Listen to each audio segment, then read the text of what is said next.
Hello and welcome to chapter number 8 of this Flutter course. In this chapter, we're going to talk about our basic project setup. In the previous chapters, up until this point, to be honest with you, we've been just working with Dart and kind of like laying the foundation for learning the programming language that actually it fuels Flutter. So it's a programming language that you're going to need to be quite comfortable with in order to be able to write your Flutter applications. So you're going to learn more and more about Dart as we go on in this course, but it is very, very good if you can look at the intro chapter and then just kind of like follow along on the chapters up until this point so that you get the general idea of what Dart is all about and then how you can use it at a very shallow level. I mean, I know there's lots of material that I put out on that, but we really didn't like go so deep in every topic. So I just wanted to give you like a flavor and taste of the different available options in Dart. So if you haven't watched those chapters, please just go ahead and skim over them, even if you're comfortable already with Dart.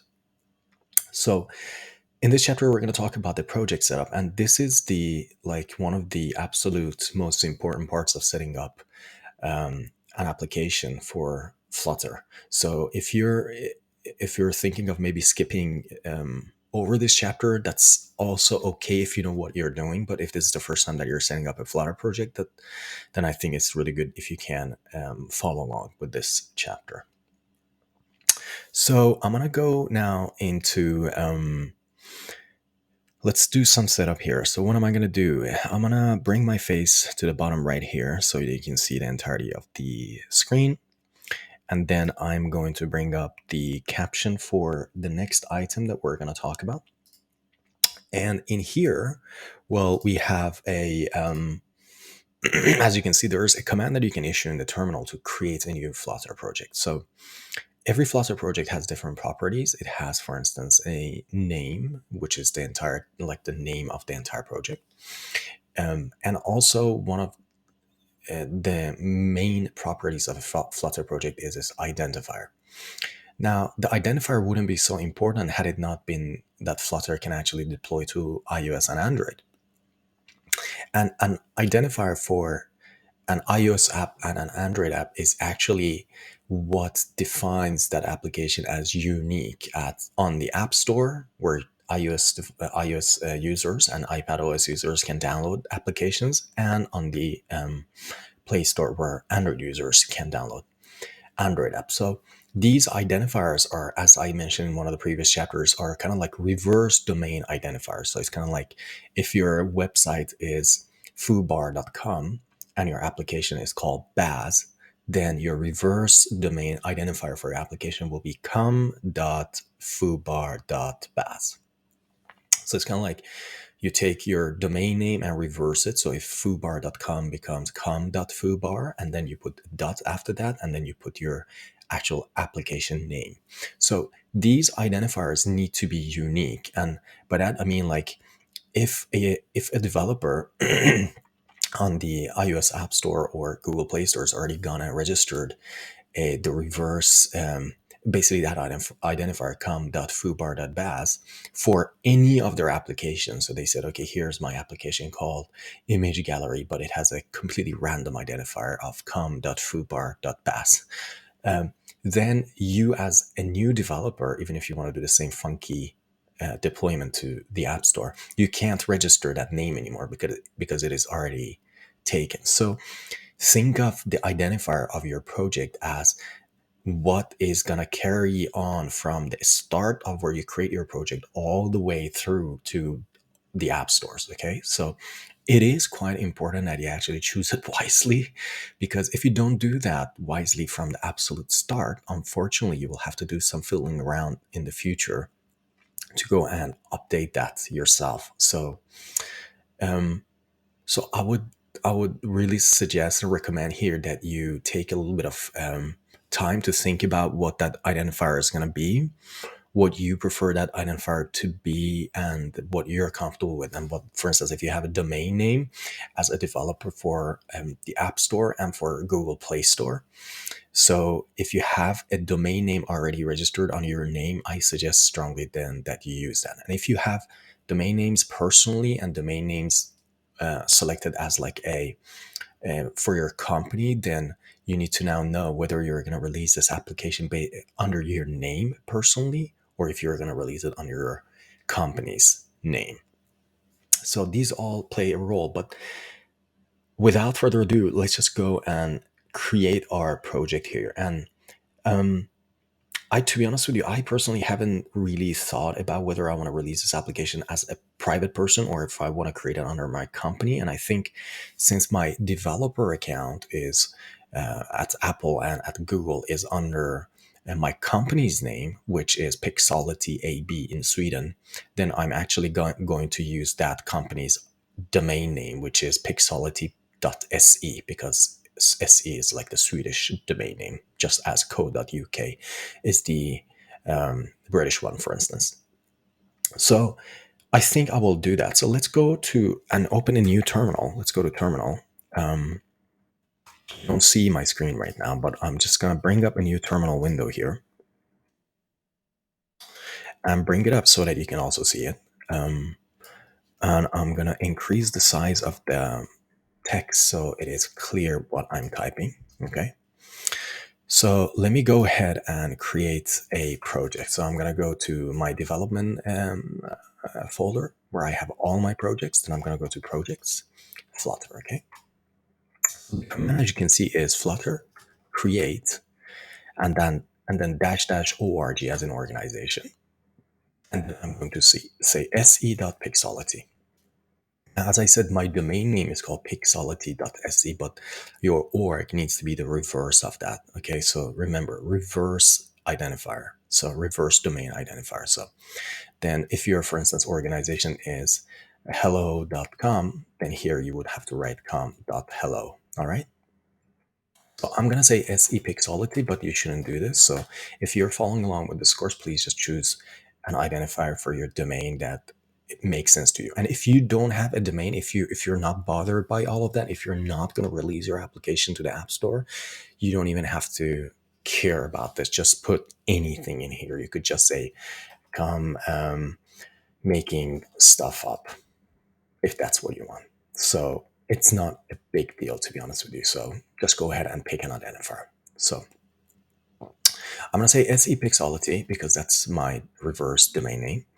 And then in here, you have to write your application name. So what should we call this application, to be honest with you? I mean, I personally haven't really made up my mind what this application should be called. Maybe we should call it my personal notes, or my notes, something like that, or private notes. Okay, yeah, call it private notes, or notes list. I don't know, my notes. That would work. SE Pixality my notes. Yeah, why not? And let's just call it my notes then. All right.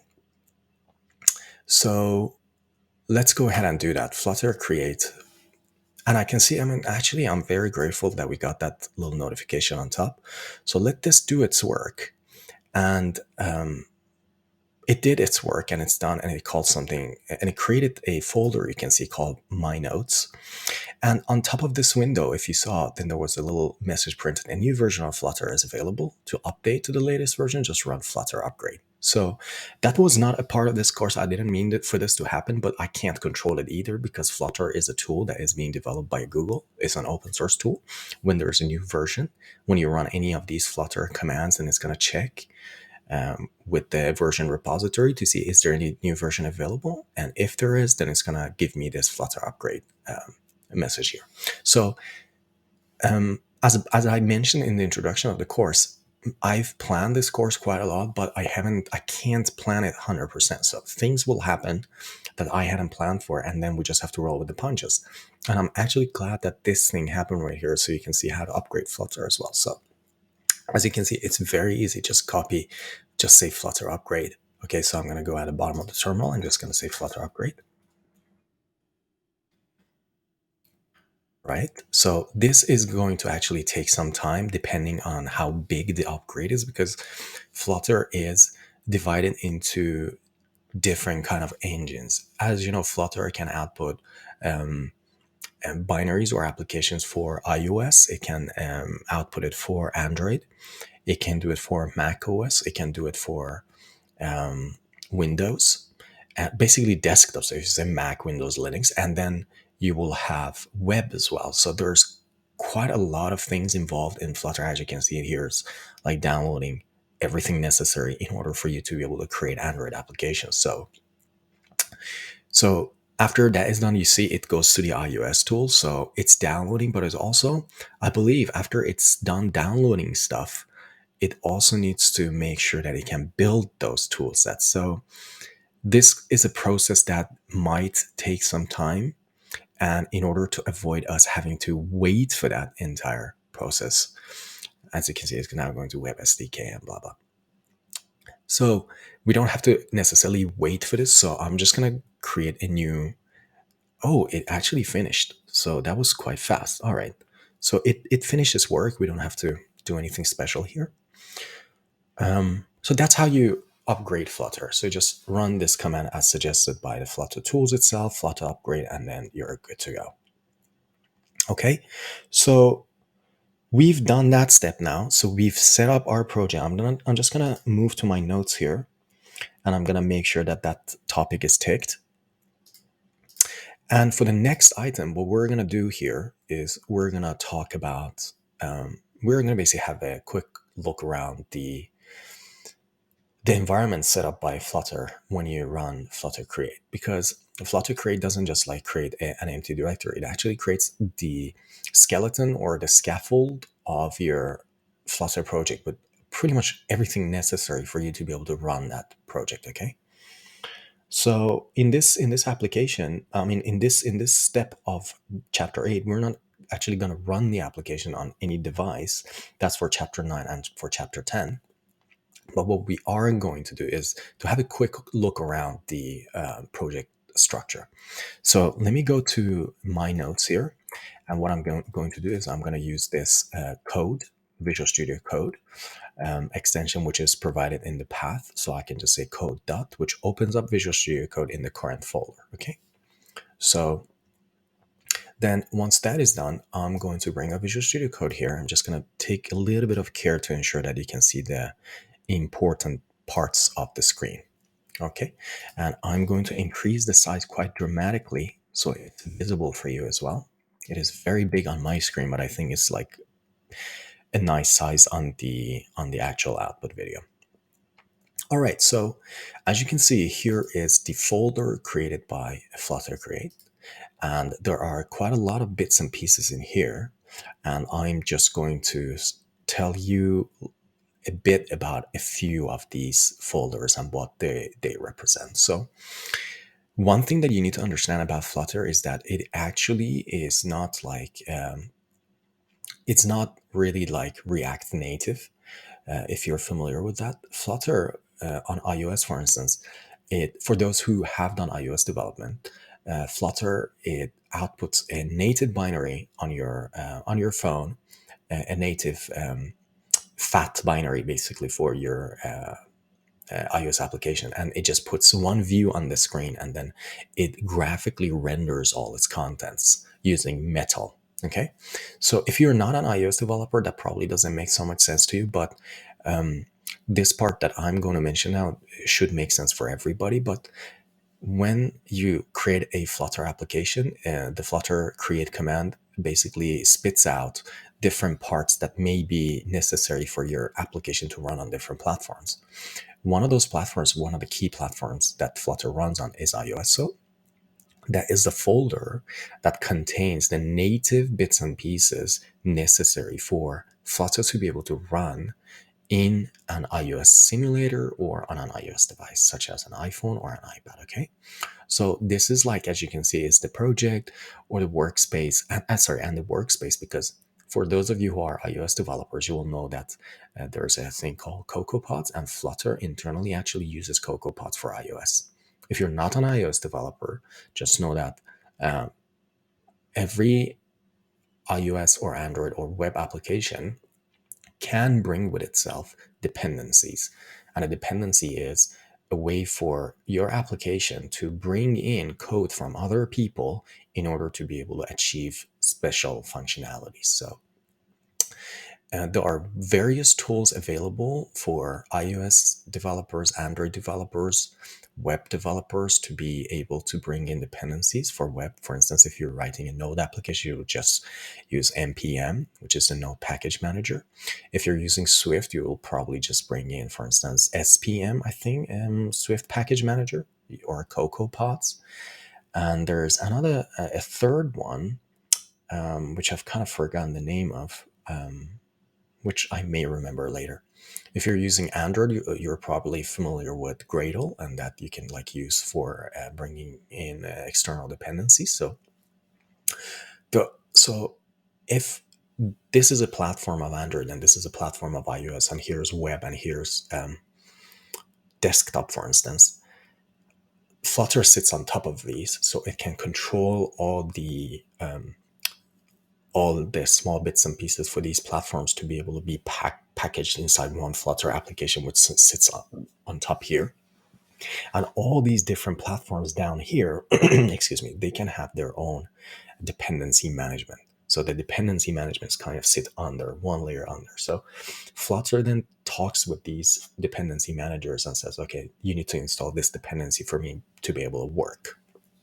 So the reason I mention all of that is that is the reason you can see a workspace here and an Xcode project, and that's because Flutter internally is using a dependency manager system called CocoaPods, which in turn creates a workspace that links together the main project and all its dependencies.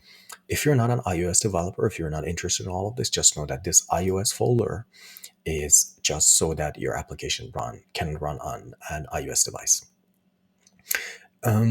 So that's that. The next part, which is important, is the test folder, which we're actually going to use in this course. The test folder is where you create your tests.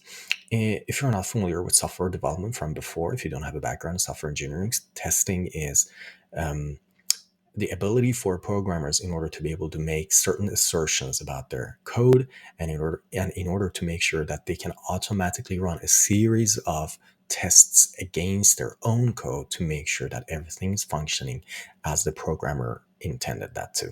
If you are coming from a software engineering background, that know that we're going to put our integration tests, we're going to put our widget tests and unit tests inside this test folder. Okay, so I hope that covered everybody that may be watching this course. Then you also have a folder called Android, and this is, as you would expect, it is putting all the necessary files and folders that is required for your Android project to be hosting your Flutter application. So just know that Flutter kind of is a series of tools, is like a mobile, it's like a beautiful SDK that gets injected into these native applications and natively also renders its content. So, and just like we had a host iOS application, here you will also have an Android folder which contains all the bits and pieces required for your application to be run natively on Android phones and on Android tablets. So this is, as you can, if you're an Android developer, you're probably like already familiar with this. Like you have your app and build Gradle inside the app folder. So there's nothing like fancy going on here. It's a simple Android application, which you can actually, if you have Android Studio installed on your computer, if you want to, you can open that folder and actually have a look around and even run that application as a native Android app on your phone. Okay. So that is our Android folder. And as you'd guess, then we have a web folder, because I think I mentioned this before, but Flutter supports deployment of Flutter applications to the web as well. So you can actually create web applications with Flutter. It's nothing that we're going to discuss in this course particularly, but if you're interested in writing web applications with Flutter, you can also Google that. So have a look at that if you're interested in web applications, because though web applications in Flutter are relatively new, but Flutter has actually come really far with that. So people are creating all sorts of websites with Flutter already. Sorry about that. Okay, then we have a little file here called analysis options. And as you can see, it says this file configures the analyzer. So um, if you are not coming from a software engineering background, then you may not know what analysis actually means. But think of analysis as a way for Flutter to be able to have a look at the code that you write and correct you where it sees fit. So where it sees that, oh, you've made a mistake in writing something that could be written in a better way, then it consults this analysis options YAML file. And then it says, okay, what are the rules that I have to adhere to? Like, do you want me to be very strict about certain rules, or do you want me to be like less strict about other rules, or do you want me to completely ignore certain mistakes that you're making? So the analysis options YAML file, as it is pronounced, it allows you to basically define the rules that make sense for your project. In this course, we're not going to talk about so much analysis options, to be honest with you, but just know that it's there.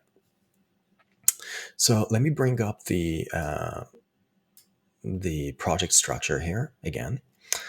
And the next thing that we need to have a look at, which is very, very important, is this file, pubspec.yaml.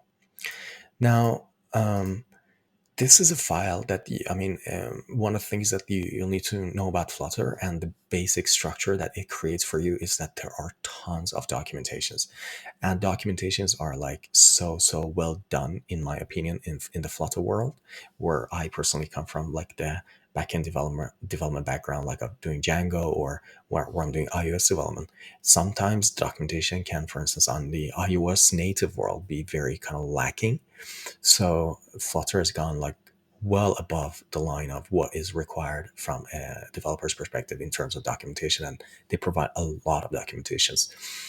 And if you're not coming from a software development background, the documentation is pretty much like information provided by the developers who created the tool for you in order to help you get better at that tool. Okay, as you can see here, there's a file created for you, pubspec.yaml, and you can see there's lots of gray lines here prefixed with this hashtag.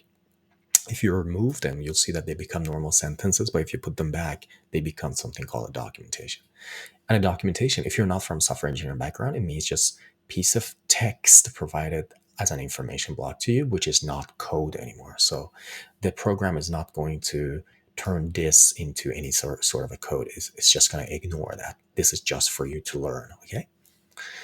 So let's go back to this pubspec YAML and talk about what it actually is. Pubspec YAML is such an important part of Flutter that I think that you need to actually ignore.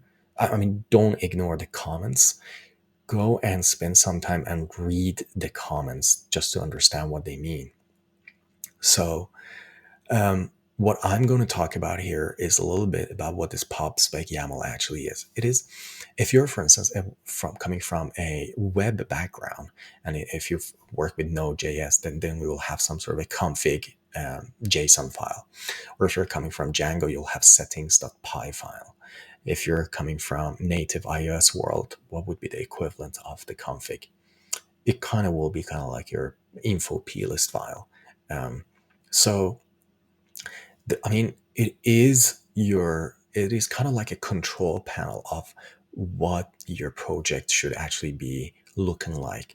Its icons, the version number, its name, all your dependencies. So these things will be all placed inside this file. And when you change this file, if you're already running your application, then Flutter automatically understands changes to this file and then reconfigures itself, if it can, on the fly with your new configurations. If it can't, then you may have to restart your application. Like if you make drastic changes, for instance, if you bring in a completely new dependency into your project, then the project cannot be like rerun immediately. It needs to actually recompile and link against that dependency. It's just like humanly impossible or computerly impossible for it to do. So let's have a little look around in this pubspec YAML file. As you can see, there's a tag here called name, and its value is my notes. And if you remember from the terminal, if I bring back the terminal, bring up the text a little bit, this is what we created, right? This is the project. This is how we created the project. So we said Flutter creates an organization of se.pixology and then my notes. All right. That is what the my notes is for. This is your project name, my notes. All right. And this is just a little description of what this application is all about. Now, you may be curious about where this actually went, se.pixology, or whatever you created your project organization under. Now you can see I searched for it. I said Command F in Visual Studio Code in Mac or Control F in Linux and Windows in Visual Studio Code, and I don't know actually what the shortcut for that fine is in Android Studio. I just know Android Studio is a little bit peculiar about its key mappings, so it may not be Command F on Mac or Control F on Linux and Windows. So I search here now for SE Pixology, and you can see that there are no results. So this particular thing that I stressed so much in the beginning, that it's very important that you choose wisely, is not actually something that Flutter itself needs, as I mentioned. It is something that the different platforms that you'll deploy to need. So if I now actually say Command Shift F in Visual Studio Code, which searches in the entire project, say se.pixology, you will see that it is found in different places inside this project. For iOS, for instance, you can see here is in the project PBX project, and for Android as well in our build Gradle. So you'll see the application ID became SE Pixology My Notes. And for iOS, if you look around here as well, you'll see that it is SE Pixology My Notes. Okay. So that was just a side note. So the other thing that you'll need to know about the pubspec.yaml is this version number here. And this is if you're not from a software development background, if you haven't done software development before, versioning is a way for you to tell various places that you publish your application on, such as iOS App Store or Google Play Store, what if you have something new in your application. So for instance, if you, and this is how software is actually labeled. Like a software has different properties. What you're deploying or you're developing here is a Flutter application, but from the point of a store such as the App Store, it's just a package of stuff with some properties like its name, identifier, and its version. Now this version is very important because it is a number, usually 3 digits, or I know that Google Play Store actually supports also 4 digits, separated by a dot, and these numbers actually mean something special. If you begin from the left and then you go to the middle and then to the right, the left number is something called a major number. The middle number is called a minor number, and the right one and the rightmost number is usually called the build number. In normal software development, the process is kind of like this, that you begin with an idea. You say, okay, my idea is to create a notes application. That's the first idea. That's idea number one. Then you put one as the major number. Then you begin by 0 and 0. Okay. So that's how a version number is kind of like birthed. So you say 100. That's version 1, usually called. Okay. Then you release that application. You say, okay, I'm fine with that, version 1. And then you're in the kitchen cooking some food, and then you say, okay, it would be great if I could put if I could add the ability for users to be able to delete their notes. It's not a huge functionality. It's just a little bit improvement on what I already have in the store. Then you will go and say, okay, is that a major idea or a minor idea? It's not a major idea. A major idea would be like a total rewrite of the application, adding massive number of features, fixing massive number of bugs, etc. So it's not a major idea. Then you go to the minor idea, and that minor idea corresponds to this minor version here. So you say, okay, the previous one was 0. This one is how big of a difference? It's just a small feature. So let's just say 1. If it was a huge, minor idea, not major enough to be a major idea, but minor, but quite a big minor idea, then you would probably go from 0 to maybe 2 or 3. It's not so popular to do that. Usually would go chronologically in that order, like 1, 2, 3, 4. But you're also welcome to jump versions in special cases. So let's say then you say, okay, I fixed that. And I'll now make a build and send it to Apple and Google. Just remember that your previous build was build 0. Now, depending on how your project is structured, like you may decide that, okay, every build that I make, I'm going to actually increase this build number. So the previous one was 0, now it's going to be 1, then it's going to be 2, 3, 4, 5, 6, blah. So every time you make a build and send it out to your consumers, even if they're a group of testers or people who are your only consumers, may actually just be people who are downloading your application directly from the App Store or Google Play Store, or from the web. They may be interacting with your application as well.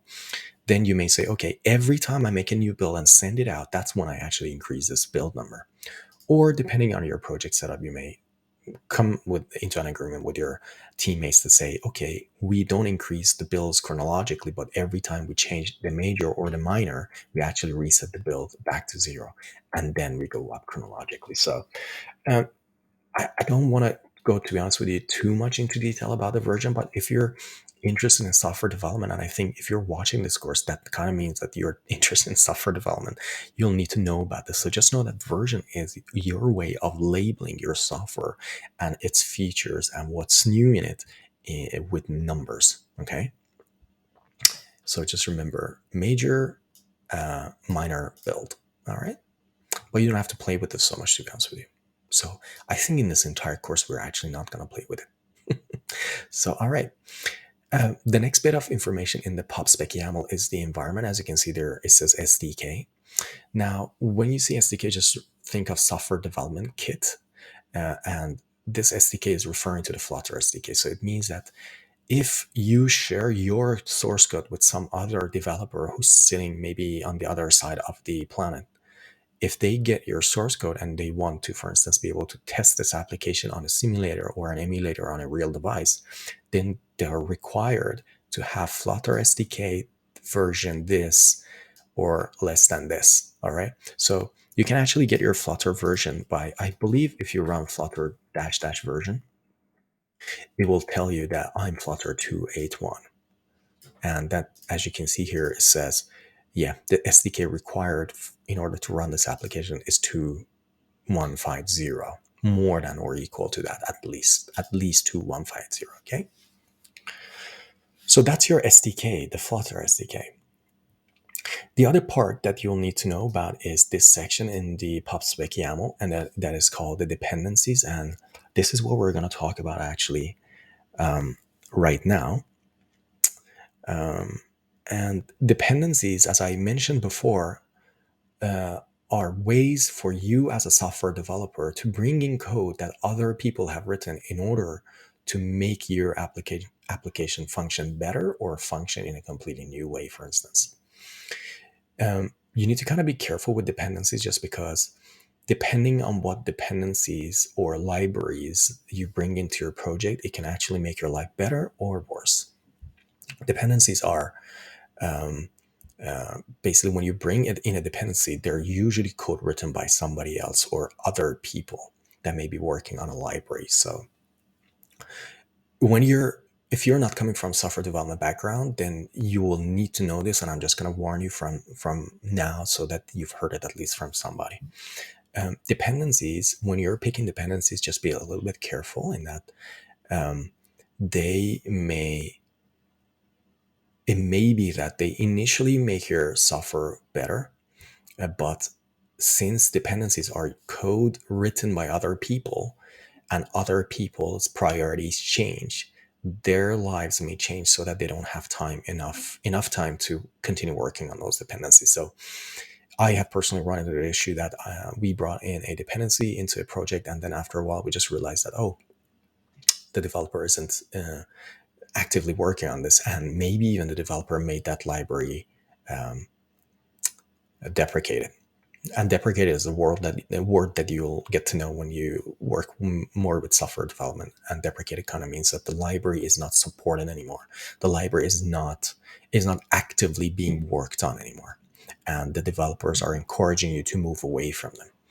So when you bring in dependencies, what I'd like you to do is just to have a look at who is behind the dependency and prioritize your picking and cherry picking based on a few factors. If the if the dependency is written by a single person, be a little bit careful about that, just because single person's priorities may change, and they may not be able to like continuously work on a even if it's an open source project, they may not be able to continuously work on that. If a dependency is written by an organization, especially an organization that you have a lot of faith in, then prioritize it a little bit higher. At least that's my opinion. If a dependency is written by a bunch of independent people under an organization, prioritize that also higher than a single person uh, who has a library under their private name. Okay, that doesn't necessarily always mean that a dependency created by an organization is actually better quality.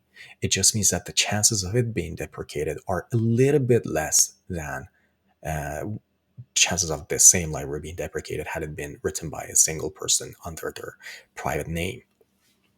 So these may actually, to be honest with you, sound a little bit high level at the moment. And you may think, okay, why do I have to need all this? It's just that it is very easy for newcomers to Flutter to get uh, dependent on dependencies, in that it's so easy to bring in a dependency and just work with it that people forget that, oh, this is actually code written by a single person sitting in their room, just like me sitting here and telling you not to listen to people who are sitting in their rooms. But I believe it is very important to try to steer your thoughts towards a little bit more constructive dependencies that are good for your project in the long run. But if you're writing an application and just want to release it and don't care about it anymore after you've released it, maybe it's okay to bring in a dependency from just a dependency that you don't even care about. But I would even challenge that idea of releasing an application which you may not care about after the first release, but because that's usually not a good idea. Okay, a lot of talk about dependencies, but I think that had to be said. So we're talking about dependency. I'm just gonna bring in a caption. So um, now here you can also see there is a dependency here by default brought into you by Flutter itself called Cupertino icons. And Cupertino icons is a dependency that I believe that the Flutter team itself is actually behind. So you may be thinking, okay, what are these dependencies? Like, where do they come from? They actually come from normal people and companies. So I'm going to bring up a website here for you. It is called pub.dev. I'll bring it up so that you can actually see it here. And you can see that in this website, pub.dev, you can search for dependencies. So I'm actually going to copy this Cupertino icons from here, and I'm going to paste it right there.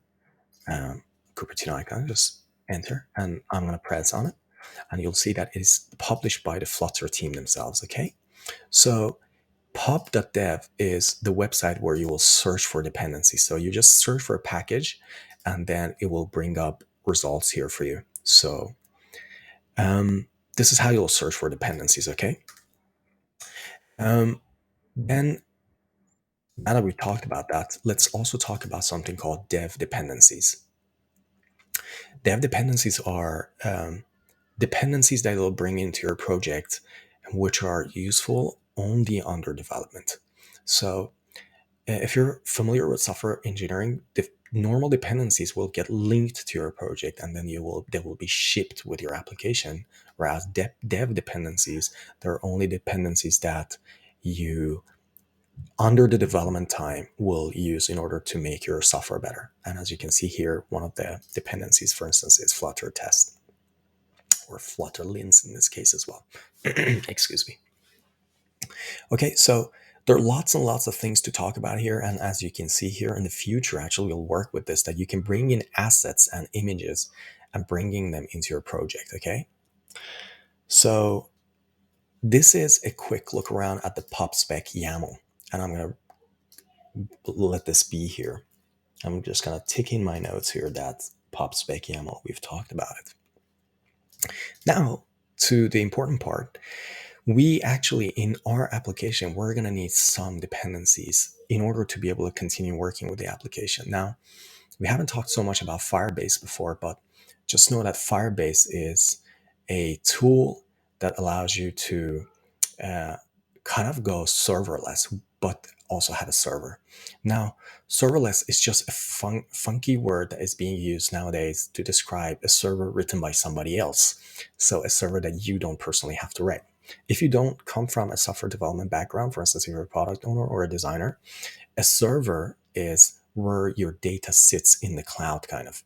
So uh, you, as a developer sitting in front of your computer right now, you're writing a Flutter application, and your Flutter application is going to be installed on iOS and Android devices, and that is the client. The client is the consumer of the data sent by the server. Okay, so the server is where the logic sits on a computer in the cloud. Okay, and Firebase is a computer in the cloud. Just think of that. That is written by Google, so you control it with simple commands on your computer, but it controls your data. So your client, your Flutter application, can connect to it and grab the data and read the data and manipulate the data on the client side. So now, in order to talk to Firebase, we actually need some dependencies. And Firebase I'll bring up my Safari window here.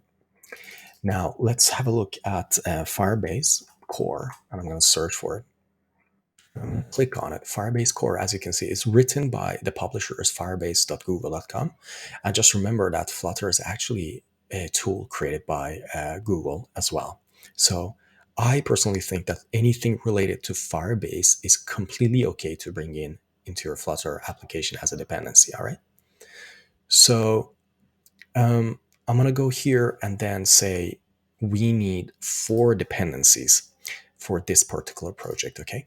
So if you're in Visual Studio Code, you can bring the terminal up. I actually forgot the command for bringing the terminal. I think on my Mac is Control Backtick, but I believe you can also always bring up terminal by going to terminal and new terminal. Okay. Now I can see there are 2 terminal windows here. Okay. Now I'm going to get rid of the Explorer on the left-hand side so you can see the data a little bit better here. There are 4 dependencies that we need to bring into our project. All right. And I want you to follow along with this exactly as I'm doing. Previously, what we had to do in order to, previously in the previous versions of Flutter, if you wanted to bring in a dependency, then you'd have to go and say, go to your pubspec and then add your dependencies manually with special versions. And then you would have to go to those dependencies pubdev websites to see the current version, all that. But with the latest versions of Flutter, you don't have to do that. All you have to do is just to say Flutter pub add. And I'm going to do that right now. So that's how you bring in a dependency. All right. The first dependency that we need is Firebase core. So just enter this command. It'll take some time, perhaps. Okay. Then say the same command, but say Firebase auth. I'm going to have a look at my notes basically here to make sure that I'm entering the correct dependencies. And I'm not going to talk so much right now about what these dependencies actually are, because that is going to take a lot of time as well. So let's just bring the dependencies in. There are 4 dependencies. So the next dependency that we have to bring in is Cloud Firestore. And let's go to the next one. And we say that Cloud Firestore is the 3rd dependency. And then we say Firebase Analytics. So that is the 4th dependency. So we've brought in 4 dependencies at the moment. If you look here, there is Firebase core, which is like the kernel, the main important parts of Firebase, which again is what we're going to use as our server, where all the nodes for all our users are going to sit. The next one is Firebase auth. Auth is the short form. Let me see, where did it go? Here, Firebase auth. That is for authentication. And I haven't yet shown how our application is actually going to look like, but auth is for authentication is where our users will be able to register log into our application and log out, and also get email confirmations to send to their emails in order to be able to verify the account. So auth is for authentication, and that's what we're going to use it for, in order to make sure that people who are interacting with our application, they're actually logged in. Okay. The next part is Cloud Firestore. And this dependency is used for when we actually store a logged in user's notes in the Firebase backend. All right. It's just funky names, to be honest with you. They're just names decided by developers, just like me and you. So, and the next part is Firebase Analytics, and that is for if you use Firebase Analytics, when you basically set up your Firebase backend, you will get some free analytics in, for instance, which screen did the user go to, which button did they press, and you can have a look at these analytics when you then look at your Firebase console, which we're going to talk about later. I mean, I know all of these are quite maybe high level. If you're not familiar with Firebase, you may be like, "What the hell did we just do?" And that is okay. You don't have to know all of this. Just know that these 4 dependencies are stuff we need in order to make our application function. All right. So now that we've added these dependencies, you can actually go back to your pubspec.yaml file and kind of have a look here at the dependencies that we added. And you can see all of them were added here automatically for you with their latest versions. Okay. So previously in previous versions of Flutter, we had to do this manually, but now you can just say Flutter pub add, and it will add the dependencies for you directly to pubspec.yaml. All right. So great. A lot of things we discussed here. It almost took 50 minutes to go through all of these basics, but I believe actually basics should take more time to explain than the more advanced stuff, because the more advanced you get, the less explanation you need. So that is why all these basic things basically take time to explain. Okay, I'm just going to take in my notes that we've talked about all of these topics. And I think this is actually a wrap for chapter number 8. So chapter number 8, we talked about how to set up our project. We've actually set up our project now. We've set up our dependencies, how to look around the default Flutter template, and we also talked about pubspec.yaml. So that's great stuff. In chapter number 9, we're going to talk about my favorite, which is the iOS app setup. And in this chapter, actually, we're going to go through a lot of things: profiles, certificates. We're going to talk about app IDs. A lot I can see here in the list. So I'm really excited actually for chapter number 9. So go grab a cup of coffee or a cup of tea, and I'll see you in the next chapter.